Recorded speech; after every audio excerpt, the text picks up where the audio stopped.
Gəlin baxaq 10-cu sualın həllinə. Bizdən istəyir 6 üstü x vuraq 10 natural ədədinin müsbət bölünlərinin sayı deyir 40 olarsa. Deməli, müsbət bölənlərinin sayı nə deməkdir? Elə natural bölənlərin sayı. 6 üstü x-in əvəzinə 3 üstü x vuraq 2 üstü x yazaq. Vuraq 10-un əvəzinə də 2 vur 5 yazsaq. Sadələşdirsək 3 üstü x vuraq 2 üstü əsaslara ilə qüvvətlərin hasili kimi x plus 1 olur. Vuraq 5 üstü 1. Bizə deyir natural bölənlərin sayı 40-dır. Yəni bu natural bölənlərin sayını bilirik ki, qüvvətlərin üstünə 1 gəlməklə hasillərini tapırıq.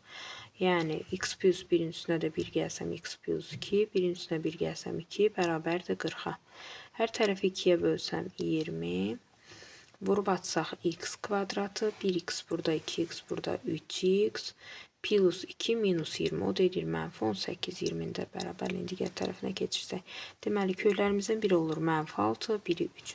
Mənfi 6-nı götürmürük, natural bölən sayını istəyir bizdən, saydı x, x üstü 3. Deməli, x-in qiymətinə tapırıq nə? 3-ü. Gələk yazaq, 15-in əvəzinə yazıram, 3 üstü x vuraq. 5 üstü x, o da bərabərdir. Yəni 3 üstü 3 vuraq 5 üstü 3. Bunda natural bölənlərinin sayını tapsam, 3-ün üstünə 1 gəlib, vurmalıyam, 3 üstə gəl 1-ə. Yəni 4 dəfə 4, 16, A variantı.